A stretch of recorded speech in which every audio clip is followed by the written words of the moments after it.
Sir, sir, you can't be here. This is a private service. That's my wife. Not on the list, not dressed for it. Walk. That's Eleanor, my wife. Gregory Aldous is the managing director of Wexford Memorial Gardens, the most exclusive private cemetery and memorial estate in the state.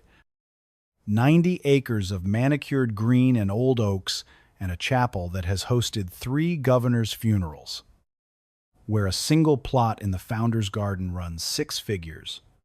He is 56, in a charcoal suit cut to look like grief, and he has spotted, from across the lawn, an old black man in pressed but cheap work clothes, clean khakis, a worn brown jacket, scuffed shoes, standing too close to a service, in the premium section. His brain files the man in under a second, not a guest, and help. Or worse, lost. A problem. He does not ask the man's name. He does not check the program in his own breast pocket, which would have told him everything. He puts his hand flat on the old man's back, between the shoulder blades, and pushes, "Don't touch me." Then times move. Sir, I have every right to stand here. That's my wife.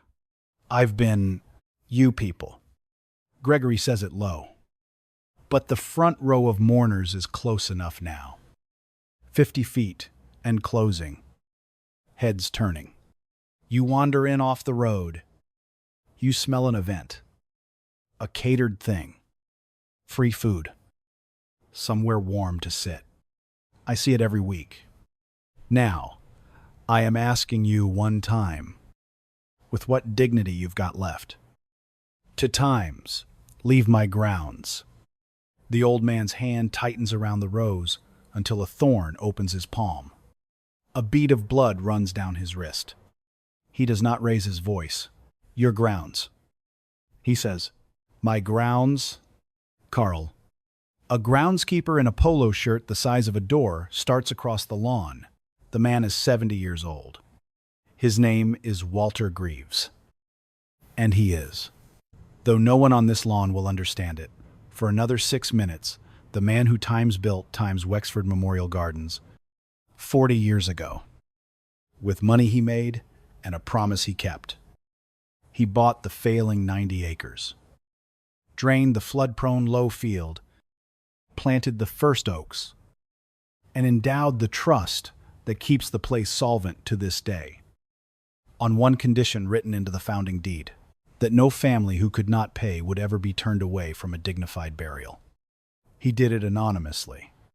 He did not want a statue. He wanted a place where a poor man could bury someone he loved, without shame.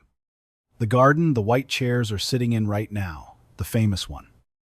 The one in every brochure.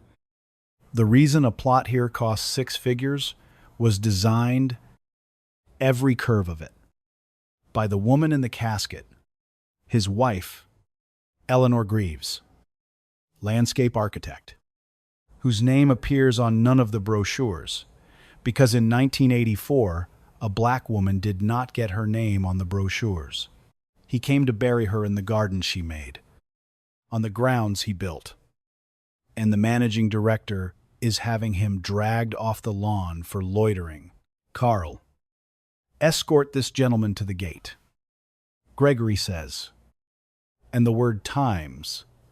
Gentleman, times drips.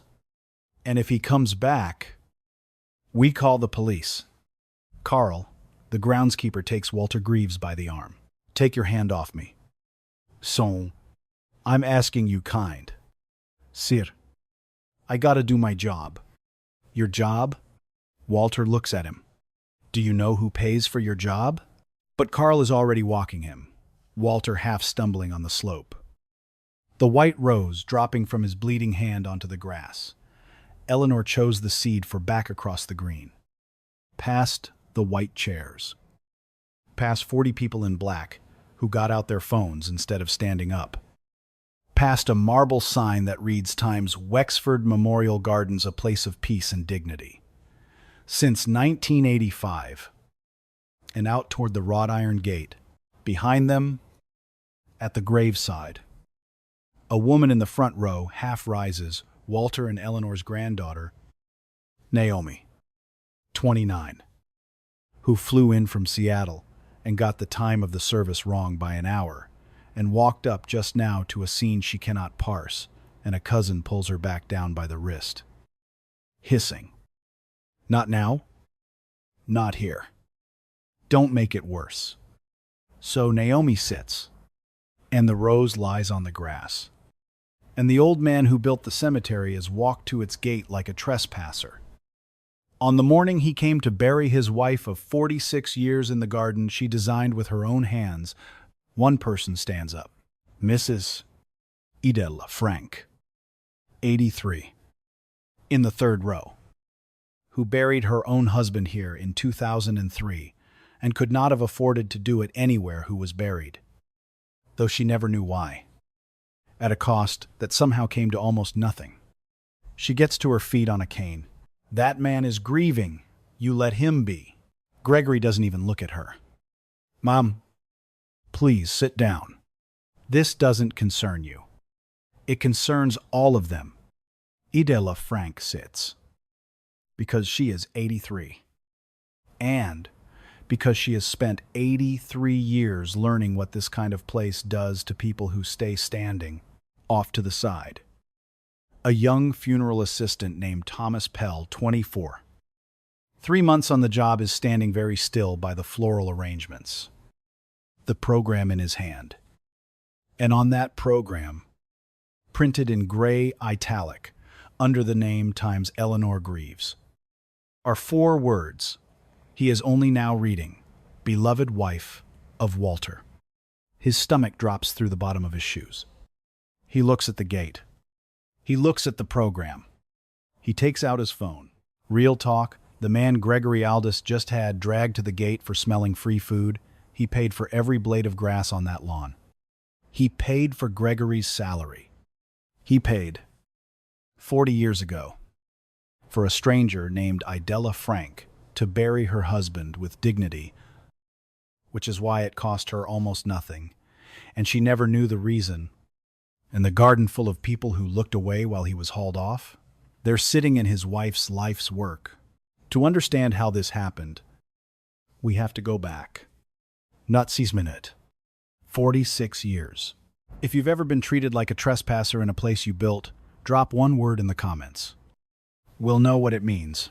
Because what happens in the next hour, not one person in those white chairs sees coming. Walter Greaves met Eleanor Hale in 1979. In the rain. Both of them sheltering under the same awning outside a hardware store. And he liked to say for the next 46 years that he proposed to her 3 weeks later under that same awning because he wanted her to know he was a man who came back to the same place. He was a bricklayer then. She was a draftswoman who could not get hired as an architect. Because in 1979 firms would let a black woman draw the buildings but not sign them. So she drew them, and white men signed them. And Eleanor learned to find her dignity in the work itself rather than the credit, which is a thing the world teaches some people and never asks of others. Walter was good with his hands and better with money.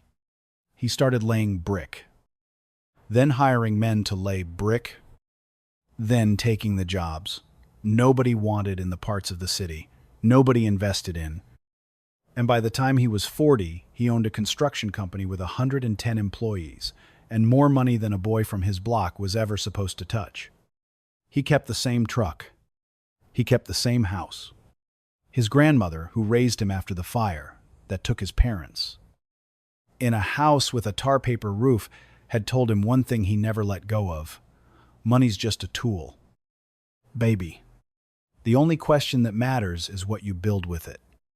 In 1984, Eleanor's mother died, and the family could not find anywhere to bury her with dignity. The good cemeteries were full, in the way that good cemeteries were always full for families like theirs. They ended up at a neglected county lot with sunken graves and broken fencing and standing water. And Walter stood at his mother-in-law's burial in ankle-deep mud and watched his wife's face. And he made a decision in that mud that would cost him most of his fortune and define the rest of his life. He bought 90 acres of failing, flood-prone land outside the city. He drained it himself with his own crews over 2 years, and he gave the design of it all 90 acres, the drainage that made it possible, the garden that made it beautiful to Eleanor. It was the first thing she ever built that no one made her hand to a man to sign. She designed the famous garden, the one in the brochures, the way the paths curve, so you never see the whole cemetery at once, only the next quiet turn. The oaks placed so that in 80 years they'd close into a canopy, the low stone wall that holds the hill that used to flood. She walked every foot of it. She chose every seed. Walter put the whole thing into a charitable trust and made it anonymous, because he did not want it to be the Greaves Cemetery. He wanted it to be a Times place. And he wrote one line into the founding deed that the lawyers argued with him about, and he refused to remove. No family that cannot pay shall be turned away from a dignified burial here. The endowment shall make up the difference in perpetuity, without their knowledge, so that no one is buried in shame. Without their knowledge, that was the part he insisted on. He did not want gratitude. He wanted dignity to be free and invisible, the way it should have been for his mother-in-law in the mud. For 40 years, the trust did exactly that. Hundreds of families buried their dead at Wexford for almost nothing, and never knew why. Idella Frank was one of them. The cemetery's reputation grew.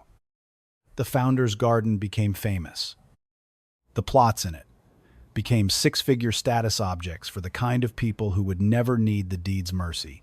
And somewhere in those 40 years, the place Walter built to erase shame became a place that manufactured it, run by men like Gregory Aldous, who looked at the lawn and saw real estate, and looked at an old black man in work clothes and saw a problem.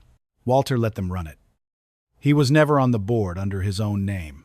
The trust was managed at arm's length, the way he wanted. He visited rarely, and when he did, he came in his work clothes, because they were his clothes. And he walked the curving paths Eleanor designed, and felt close to the best thing the two of them ever made. Eleanor died on a Tuesday in the spring, at home, with Walter holding her hand. After 46 years, her last clear instruction was simple: bury me in the garden. Walter, the one we made, I want to be in the part that doesn't flood. He came to do exactly that. He came early, in his good work clothes, with a white rose, to stand at her graveside, in the garden she designed on the grounds he built, and Gregory Aldous had him dragged to the gate for loitering. Let's rewind. Slowly, because every second of this is going to be read aloud at a hearing. The service is set for 11. Walter arrives at 10:20. Early, because he wanted a few minutes alone at the grave before the family came. He is in pressed khakis and the brown jacket Eleanor bought him in 2009 and a clean shirt. He does not wear a black suit because he does not own one. He and Eleanor went to funerals in their good everyday clothes their whole lives. The clothes of working people, and were never once made to feel less for it, not until today. On his own grounds, Gregory Aldous is 56.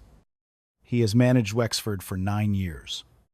He refers to the founder's garden as my flagship, to the families as clients, to the six-figure plots as premium inventory, and to anyone who arrives looking like they can't afford it as a walk-up, a problem to be managed before the paying mourners notice. He believes, a refined instinct for who belongs in the premium section. He has said, at industry dinners, that presentation is everything in this business. You can read a family's tear from the parking lot. What that instinct actually keys on is never written down. But Thomas Pell, the young assistant, has been on the job 3 months and already seen it work. He watched Gregory steer a black family toward the more affordable East Lawn before they'd said a word about budget.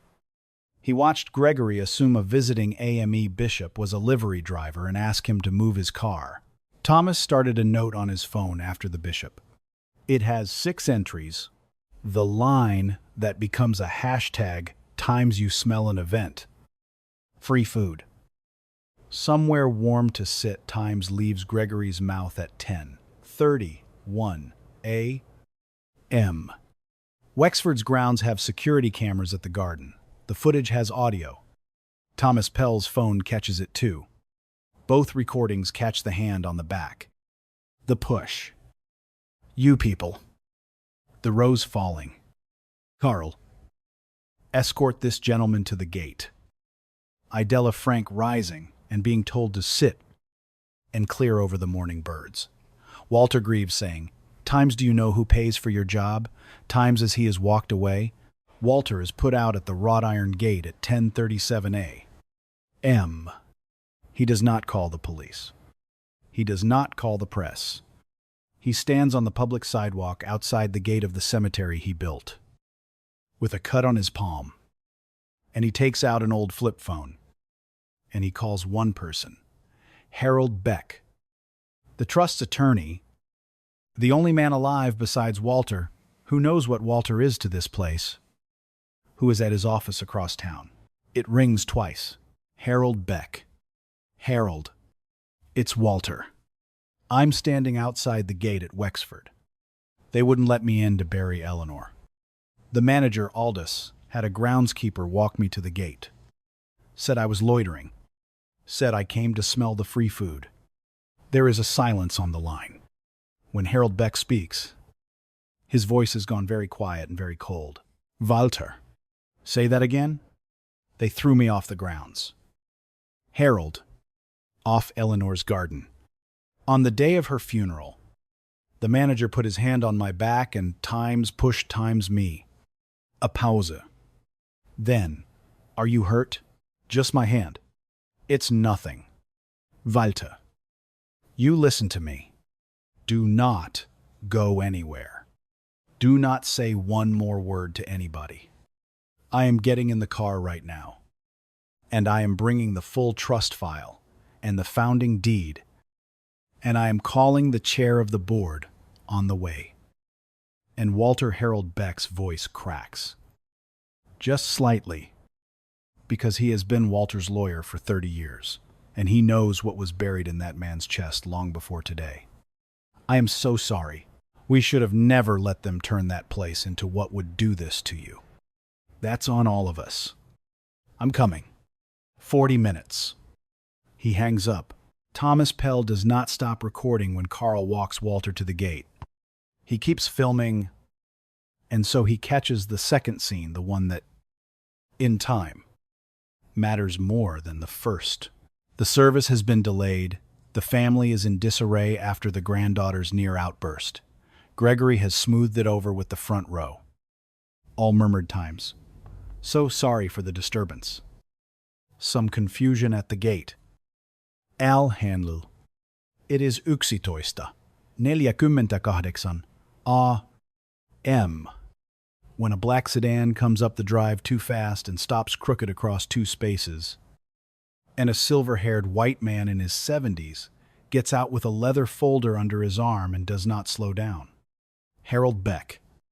Behind him, a second car, the chair of the Wexford board. A retired banker named Eunice Calloway, 68, who has been on the board for 11 years and has never once been told who actually funds the trust she chairs. They find Gregory at the head of the garden, by the casket. In his element, Mr. Aldous. Harold Beck's voice carries. Where is the man your groundskeeper removed from this property this morning? The man in the brown jacket. Gregory turns. The practiced grief face sliding on. Ah, you must mean the walk-up we had earlier. Some confusion. We handled it. He's been escorted off. Are you with the family? I can. I asked where he is. At the gate. I'd imagine, if he hasn't wandered off. Sir. Who are Times you? My name is Harold Beck. I am the attorney for the Greaves Charitable Trust. He opens the leather folder, which is the legal entity that owns the ground you are standing on. Endows the operating fund that pays your salary, and was created in 1984 by the man your groundskeeper just dragged to that gate. His name is Walter Greaves. He built this cemetery. He buried families here for free for 40 years and never let them know it was him. And the woman in that casket, Harold's voice does not rise. But the whole garden has gone silent and is leaning in to hear it. Is Eleanor Greaves, his wife of 46 years, who designed every path and every tree in this garden you call your flagship. You threw the founder off his own grounds. Mr. Aldous. On the morning he came to bury the woman who made them beautiful. The grief face comes apart in real time. There's no possible way I could have Times known. He told you it was his wife. This from Thomas Pell, the young assistant, who has stepped forward. Pal. The phone still in his hand. He told you 3 times. Mr. Aldous. I heard him. It's on the program. Beloved wife of Walter. I have it on. He stops. Swallows. I have the whole thing recorded.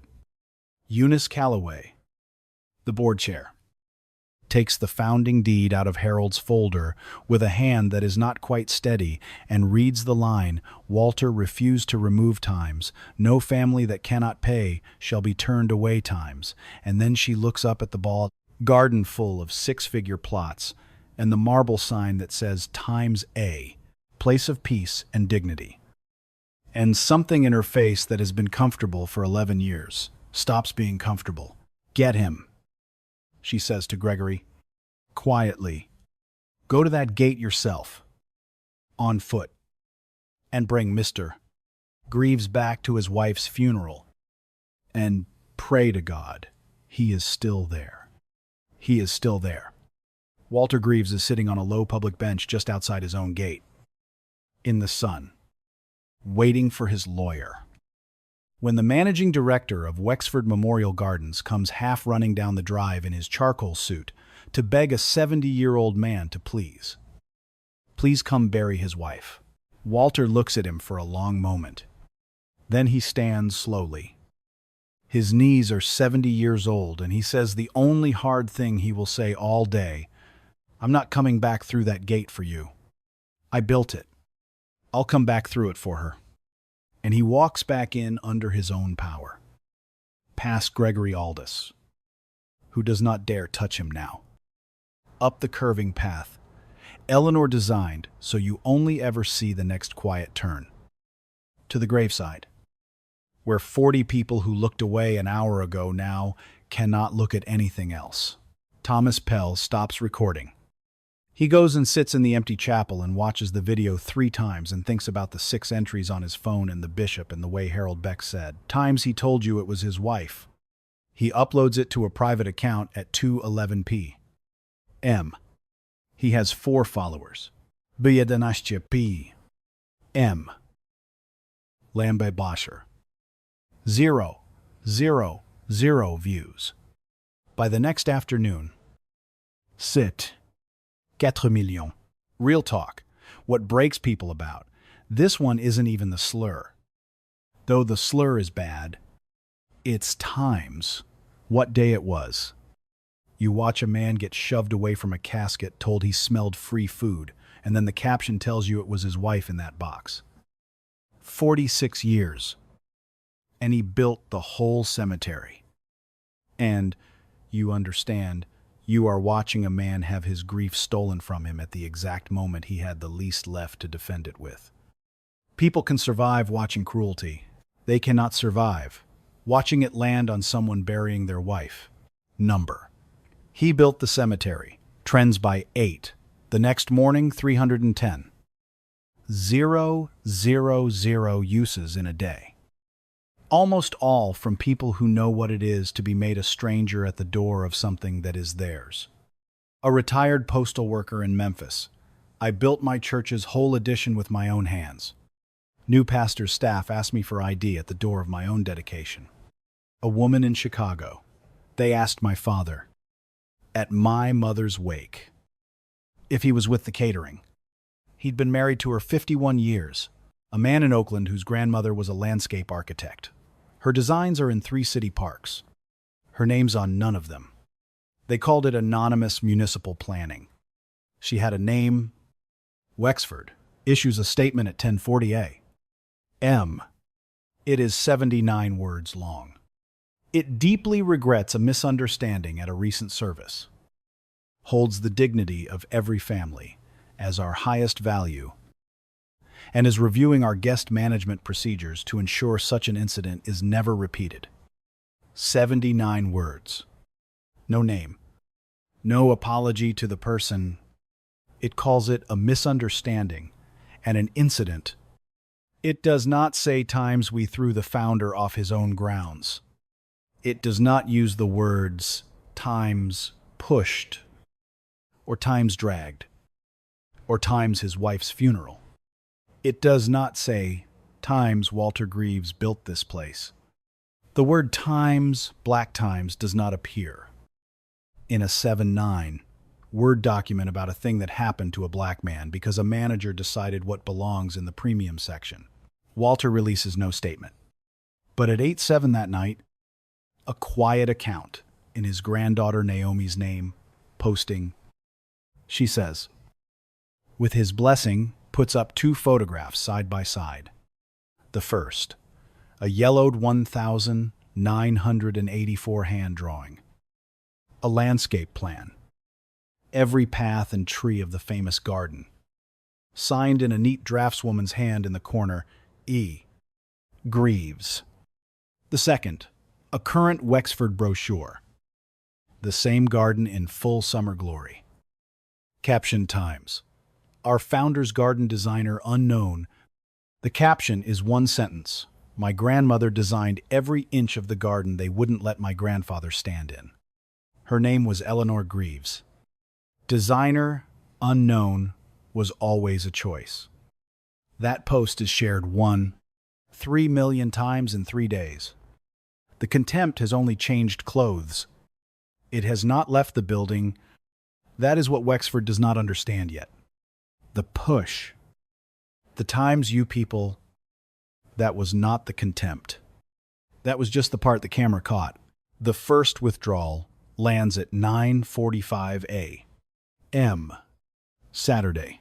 The Hollis Trust, Wexford's largest institutional endowment partner. A relationship spanning 15 years. $40 million in managed funds announces it is suspending its association, pending the outcome of a full governance review. 3 sentences. 15 years. $40 million. Suspended before lunch. By noon, 2 of the 3 governors' families whose funerals Wexford trades on quietly ask that their loved ones' names be removed from the cemetery's promotional materials. Bidva, P.M. The State Cemetery and Funeral Regulatory Board opens an inquiry. Bichterip, M. The famous Garden Society that gives Wexford its annual landscape award rescinds it and announces it is reviewing the historical attribution of the garden's design. Money as gravity. Not vengeance. Walter causes none of it. He does no interviews. On Saturday evening, he drives his old truck out to Wexford after closing, and the new acting manager, Gregory, has been suspended, lets him in without a word, and leaves him alone. And Walter walks the curving paths Eleanor designed.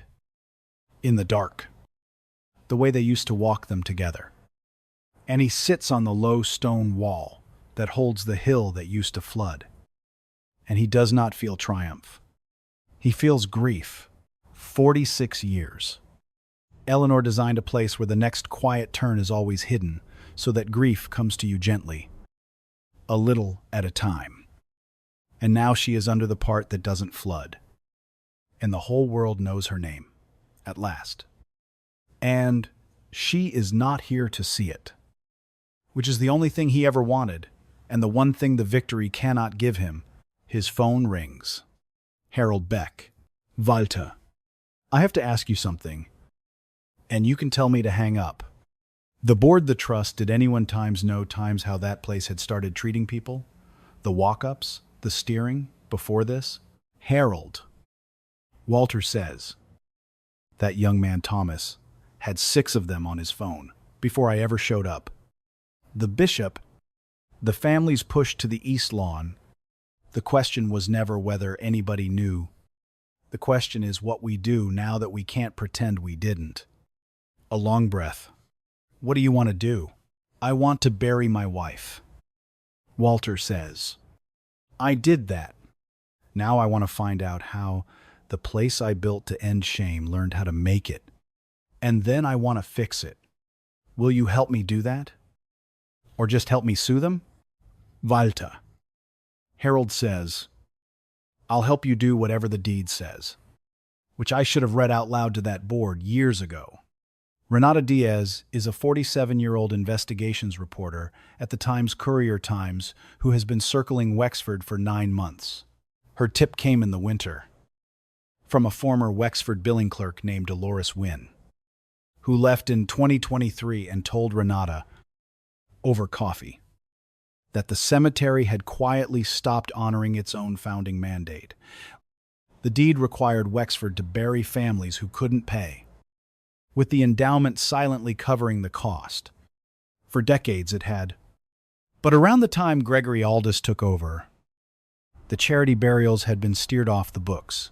Families who qualified for the deed's mercy were instead told the cemetery was full in the affordable sections, or quoted premium prices and turned away when they balked, while the endowment money that was supposed to cover them was redirected into grounds enhancement and premium development, the Walnut Chapel renovation, the Founders Garden VIP plots. Dolores estimated that more than 300 families who were legally entitled to a free, dignified burial under the deed had been turned away over 9 years, and that $7 million of restricted endowment funds had been diverted to luxury development. Renata had been pulling threads. She had a source in records. She had a spreadsheet. She was waiting. She is no longer waiting. On Saturday, she finds Walter at the stone wall. She does not ask for an interview. She lays a folder on the wall between them. 9 years of burial records, the redirected endowment ledgers, and a list of 341 families turned away from a cemetery legally obligated to take them disproportionately poor. Disproportionately black. The exact families the deed was written to protect. I think there's a system, Renata says. I think the man who pushed you didn't invent it. I think he inherited it and made it worse. And I think the deed you wrote in 1984 is the thing that proves every one of these 341 burials was a violation. Walter looks at the list a long time. Then he reaches into his jacket, the brown one, Eleanor's last gift, and takes out a worn NIF. A folded paper he has carried for 41 years. A photograph of a county graveyard, sunken Graus, broken fence, ankle-deep mud, and a young Eleanor standing in it in a black dress at her mother's burial. Her face. The thing that started all of this? I built that place.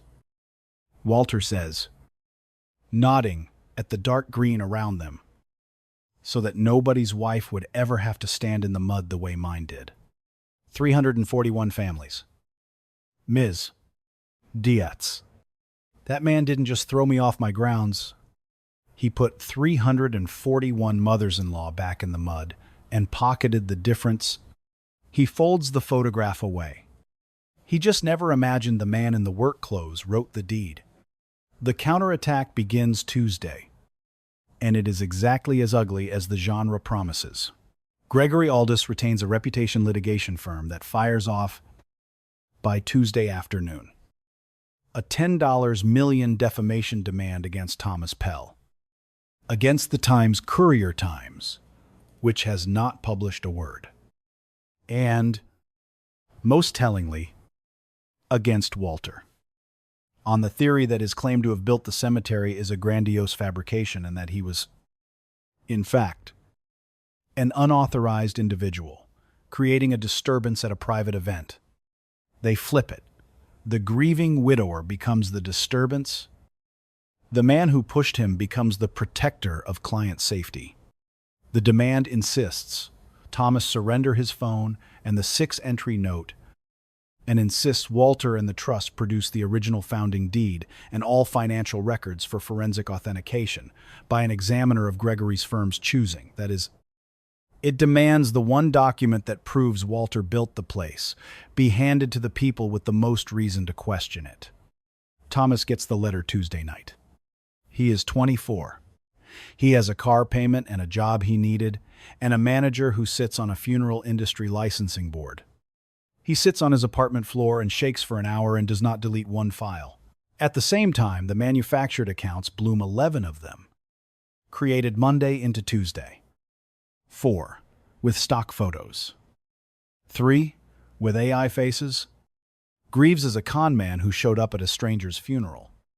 The 1984 deed is forged. Look at the typeface. It will be authenticated by the county recorder's own 1984 microfilm within the week. Times Eleanor Greaves didn't design anything. The family is stealing a dead designer's credit for attention. The signed 1984 plans. On file with the county planning office. Settle it. Times Thomas Pell is a disgruntled employee about to be fired. He wasn't. The screenshots carry metadata from the day they were made. And then the smear finds the one place armor doesn't reach.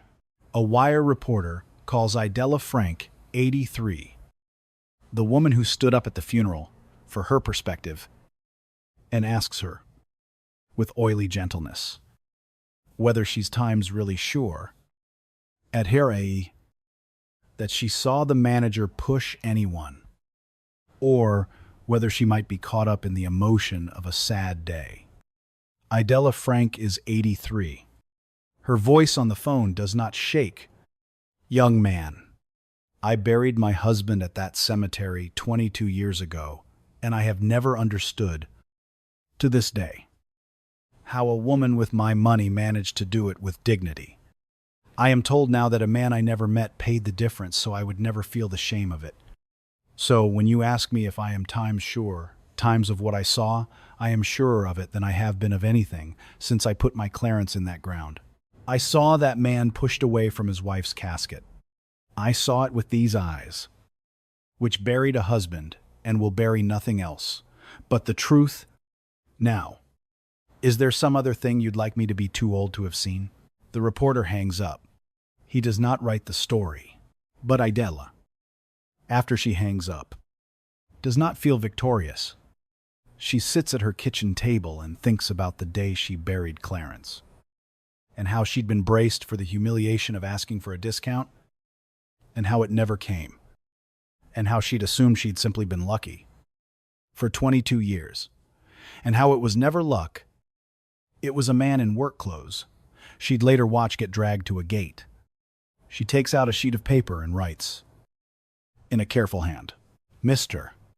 Greaves, I did not know, until this week, that I owe you the dignity of my husband's grave. I stood up because it was right, not because I knew. Now I know, and I will say what I saw and what you did, to anyone, anywhere, for as long as I have a voice. Idella Frank. She mails it Thursday. Walter reads it, standing by Eleanor's fresh grave. It is the thing that decides him on what comes next. That night, Walter sits alone in the house he and Eleanor shared for 46 years.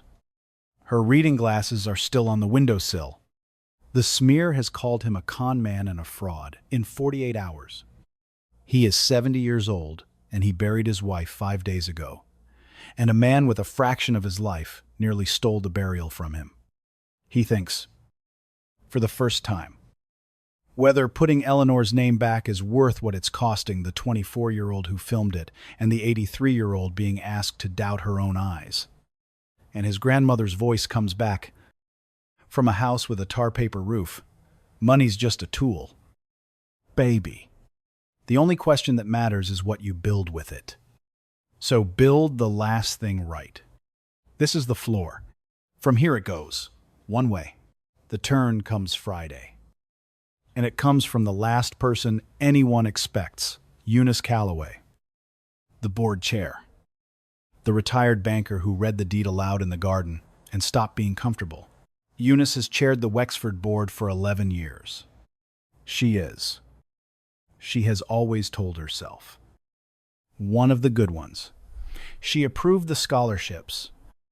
She asked the polite questions. But she also approved, year after year, the grounds enhancement budgets and the premium development plans, and never once asked where the charity burial money had gone. Because the answer would have implicated the comfortable arrangement that made the board such a pleasant thing to sit on. She knew the affordable sections kept shrinking. She told herself it was market forces. She has carried that for years, watching a 70-year-old man be dragged to the gate of the cemetery he built, and then learning she had chaired the board that let it become possible is what makes it unbearable. On Friday morning, Eunice Calloway walks into the Times-Courier's offices with a banker's box. Inside, 9 years of board minutes, with her own private margin notes, flagging the shrinking charity burial numbers she never raised aloud. A 2020 internal email, in which Eunice tepidly asked Gregory Aldous why charity burials were trending toward zero. And Gregory's reply, in full, we've optimized our inventory mix toward families who enhance the estate's profile. The legacy mandate is aspirational. We have discretion. And the email, the one Renata had heard rumors of and never seen, sent 11 days ago, the morning after the funeral. Before the clip had fully broken from Gregory Aldous to 2 senior staff. Subject line times re. The gate situation. The body, in full, is greater than, I don't care if he turns out to be somebody. A walk-up in work clothes got too close to a premium service, and I managed the situation the way I'd manage it again. The optics are unfortunate, but the standard is the standard. We cannot have the founder's garden cluttered with people who don't present correctly. It devalues the inventory. And the families paying 6 figures expect a certain clientele. Keep the line on misunderstanding. Do not acknowledge any obligation to bury anyone for free. The deed is a 40-year-old technicality, and we are not reopening it. Z. The deed is a 40-year-old technicality. There it is. Not a panic bad day. A philosophy. In his own words. Typed 11 days after he shoved a man away from his wife's casket by a man who times still, after all of it, called Walter a walk-up who doesn't present correctly, and called the founding promise to the poor a times technicality. The contempt at the gate and the contempt in the cover-up are one contempt. He never stopped. He just usually kept it off email. Renata Diaz verifies the headers in 3 hours. She publishes Friday at 6:30 p.m. The headline. The deed is a technicality. How Wexford Memorial turned away 341 families it was built to serve and dragged its own founder off the lawn at his wife's funeral. The story is 100 words. It runs the founding deed. The 2020 times the legacy mandate is aspirational, times email. The times the deed is a technicality, times email. The county authenticated 1,984 garden plans, signed times E. Greaves. The 341 turned away families and Idella Frank's signed statement. It runs Eleanor's 1984 hand drawing of the garden beside the brochure that says Times designer unknown. By midnight, the Times Courier servers have crashed twice. It is the most read story in the paper's history. Gregory Aldous is fired Saturday, not to parts to pursue other opportunities, but a release drafted by Eunice Callaway over the firm's objection, using the words Times terminated for cause. And Times, the cemetery, acknowledges that Wexford Memorial Gardens was founded, built, and endowed by Walter Greaves, and that its celebrated garden was designed by Eleanor Greaves. And Times, we failed the family and the mandate, both. The exact promise Gregory called a technicality is now the thing the cemetery is forced to swear it will keep. The regulatory board moves to pull Gregory's license over the diverted restricted funds and the deed violations. The $10 million defamation demand is withdrawn Sunday in light of new information. Thomas Pell's name, by Sunday night, is on a short list of people 3 better firms are quietly trying to hire. And the Times Courier's readers have done a thing for him too. Faster than anyone can track. Wexford's board offers Walter a settlement Saturday afternoon. $5 million. A private apology. A confidentiality clause. And a single buried line, acknowledging the founder's historical contribution. Walter reads it at the kitchen table, where Eleanor's glasses still sit on the sill. He makes 3 calls. His granddaughter, Naomi, Harold Beck, Renata Diaz, and at Cinquepi. M. He sends back 1 page. Not a counteroffer. A list is greater than, I will not take the $5 million. My wife's name was not for sale when they printed designer unknown. And my mercy was not for sale when I made it invisible. Neither is for sale now. Is greater than, instead, 大于一. The deed is honored, today and forever. The way it was written, every one of the 341 families turned away is found, contacted, told the truth, and offered what they were owed, a dignified burial, or the reburial of their dead, at no cost. The diverted $7 million is restored to the charity fund in full. Dayu R. The garden is named on every sign, brochure, and map. The Eleanor Greaves Garden. Her 1,984 plans are framed and hung in the chapel.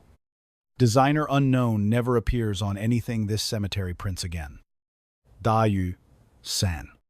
The founding promise is carved in stone at the gate.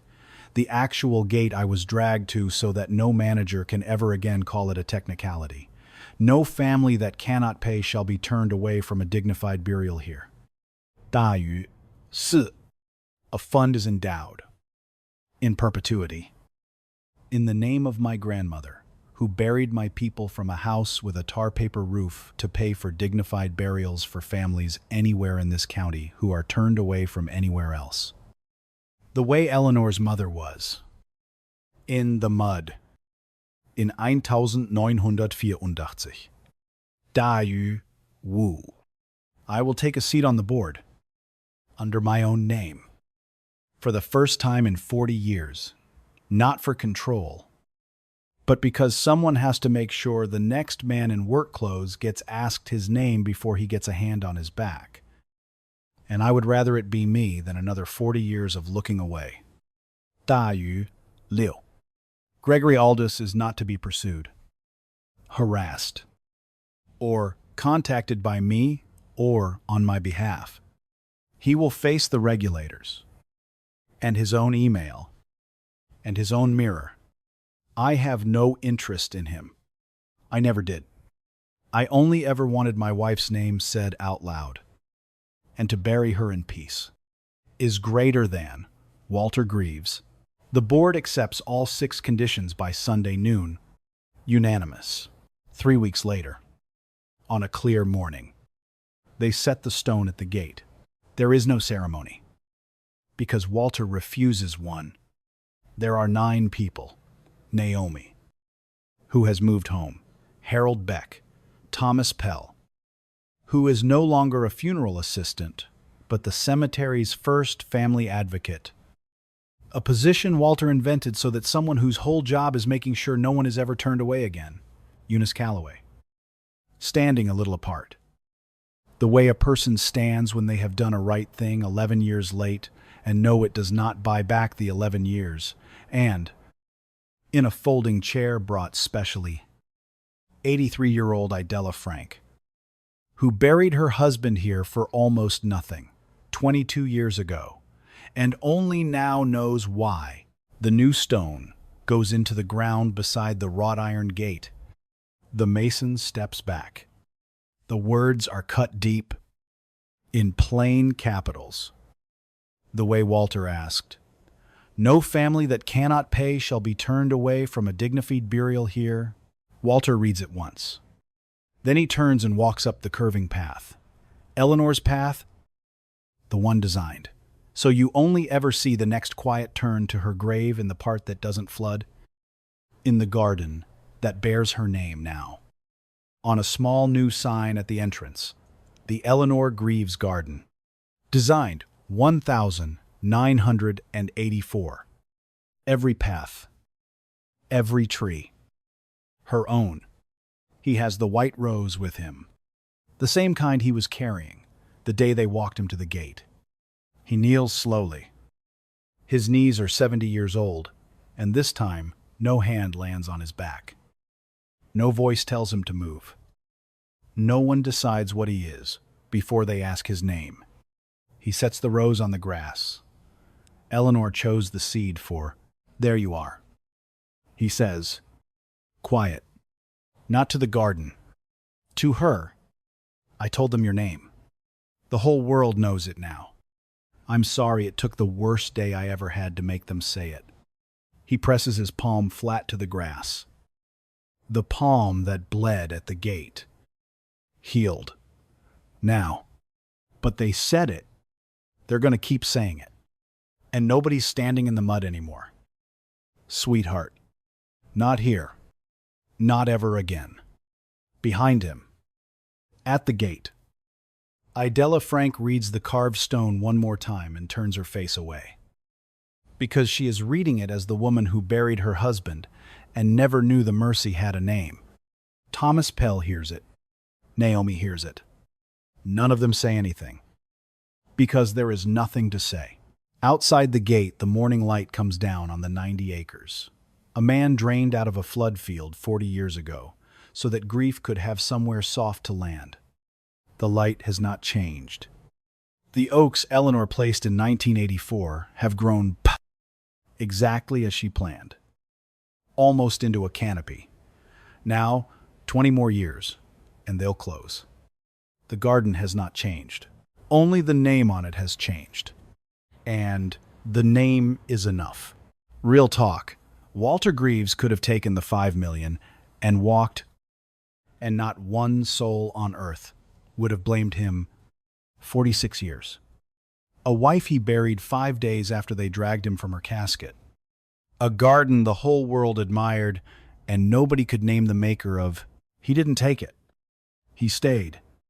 He found all 341 families and gave them back what they were owed.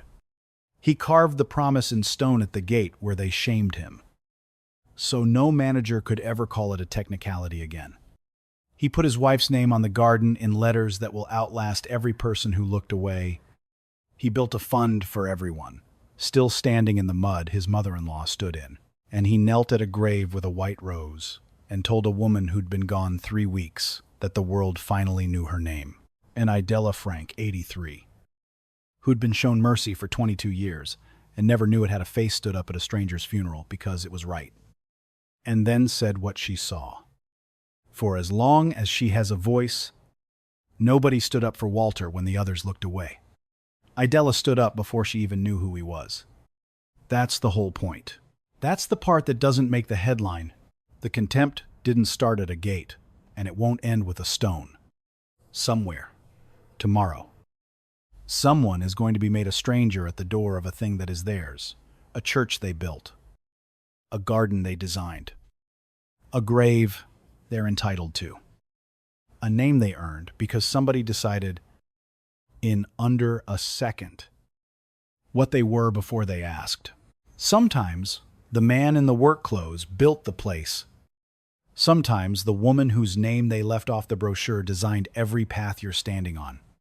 Sometimes the person you just decided doesn't belong is the only reason there's anywhere to belong at all. If you've ever been treated like a trespasser in a place you built, drop one word in the comments. We'll know what it means.